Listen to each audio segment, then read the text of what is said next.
people in the way. There's a way of telling the story of genocide that makes it seem as if it's all about hate. The story goes, one people hate another people, so they try to wipe them out. I think that what drives genocide is the idea that there are people in the way. It turns out that more often than not, genociders want land, oil, minerals, farms, beaches, ports, slaves, and the like, but annoyingly and maddeningly, they find that there are people in the way. Then the genociders notice that the people in the way are evil, ugly, dangerous, sly, criminal, mad, stupid, vermin, human animals, a disease that could rot the pure and noble body of the genociders, creatures too low and inferior to have their own civilization. So it makes sense for such people to be moved, imprisoned, tortured, abused, shot and wiped out. How can civilization, that's democracy, fresh water, good roads, schools, cafes, sporting facilities, airports, a kind and caring religion be rolled out if there are people in the way? Day oneery. Consciences are calmed with the point made over and over that October the 7th was day one. With one wipe across the pages of history, decades of death, torture, dispossession disappear. It all began on October the 7th, they say. Day oneery is the founding story, the creation myth that's taken hold in the newsrooms round the world. Every bomb that lands on the people of Gaza, every death in the West Bank can be explained and justified by day oneery. It's as if nothing happened before day one. It's as if Israel and Palestine were like the suburbs of American TV sitcoms, front lawns and homemade cookies. And who would know that Netanyahu was siphoning cash through Qatar to the very people who would do day one, because in his wisdom, pumping up Hamas would sink the Palestine Authority, and with it any chance of a Palestinian state. This was the mother of all cunning plans, hatched long before day one. Rags. Daddy, what's that pile of rags in the corner? That, dear, is the cloak of liberalism. But it's all tattered and torn. No one would wear it, surely. On the contrary, dear. They will put it on again and again and pretend that it gives a beautiful and true sense of who they are. Blame the French resistance, the maquis. I'm tired of people on social media responding to the mass killing in Gaza and the West Bank by saying, blame Hamas. I'm replying with, on June the 10th, 1944, a Waffen-SS regiment wiped out the village of Oradour-sur-Glane on account of a Waffen-SS officer being held by the maquis. 643 people killed in 24 hours. Blame the maquis? The end and the beginning. If the last remaining people of Gaza flee, there will be people explaining to us that Israel didn't drive out the people of Gaza. They left. And that's why we went in, to mop up what's left. And no, the people of Gaza can't come back. 2 reasons. They left, and it's our ancestral lands anyway. Someone we invented, called God, gave them to us. It's written down in a book that we wrote. So it must be true. Sorted. Defiant words. And the chief rabbi stood in front of the congregation and spoke of our heroic soldiers. And when I saw that, I thought, how strange. What can he mean? He and I already have one army, the British Army. How come he has 2? Who or what is this second army? How come he has 2 armies? Is he telling me that I have 2 armies too? And then I remembered the fury that's been flung at those who've suggested that the deeds of Israel are somehow the deeds of all Jews. I remembered how this was written down into a text that has become sacred, the IHRA Code, bless its name. Here it is.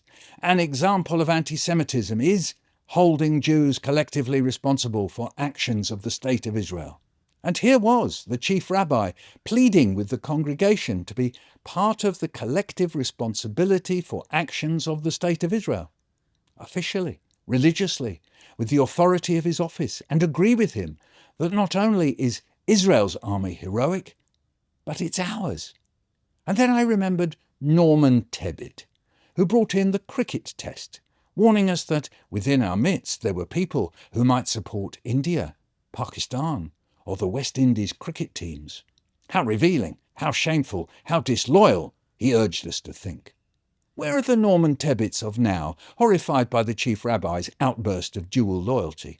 Where are the Norman Tebbits of now, warning us of the dangers of fifth columnists, the enemy within, the latent danger of people supporting a foreign team?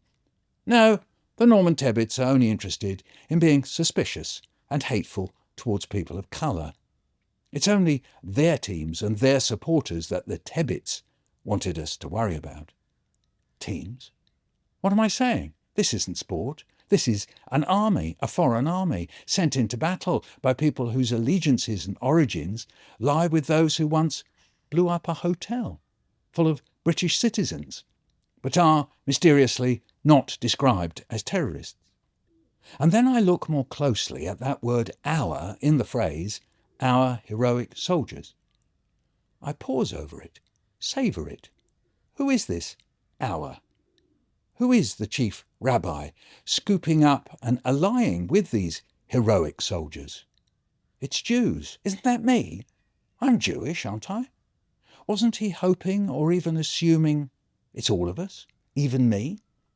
And as he hasn't ever withdrawn this speech, he must still hope that we should all be cheering on our heroic soldiers. The genocide will not be televised, and this is following Gil Scott-Heron's song, The Revolution Will Not Be Televised. The genocide will not be televised. They will keep out cameras. They will keep out those who sympathise. They will keep out those with eyes. The genocide will not be televised. The screens will be full of game shows, reality TV shows, comedy shows, quiz shows, nice up your home shows, cookery shows, chat shows. The genocide will not be televised. The genocide will not be televised. Journalists will cluster on the outside. They won't be let inside. They will accuse some of being spies. They will challenge numbers of those who died. The genocide will not be televised.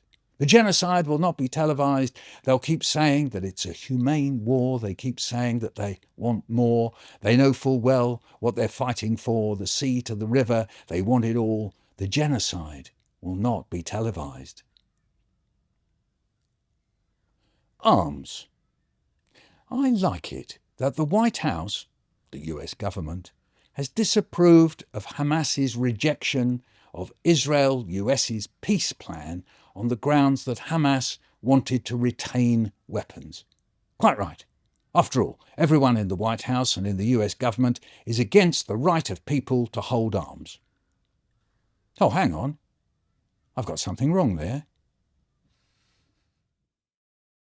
One state, two states. Politicians keep on and on talking about a Palestinian state. I'm beginning to get it. It's a way of not telling us what's going on. For years and years, the Israelis have made clear that they want a state from the sea to the river, made up of the ancestral lands of the Jews, and they're doing all they can to get it. I'm beginning to think that a Palestinian state is just a thing that politicians hang out in the wind in the hope that enough people will nod and say to themselves, the government has a plan, they're working towards two states. The whole point is that if our politicians are arming and supporting a government that is fighting for one state, our politicians aren't working for two states. They're working for a government that is making sure that the two-state solution isn't going to happen. Prizes poem. Will it be 1 year's time, 5 years' time, 10 years' time? There'll be a prize-winning documentary that will move us and sadden us, that will be acclaimed by all because it asks the question, how could it have happened? It will win prizes because the media are always so good at looking back at the past and expressing what makes us weep, but are always so bad at showing us what might make us angry at the moment when it's happening?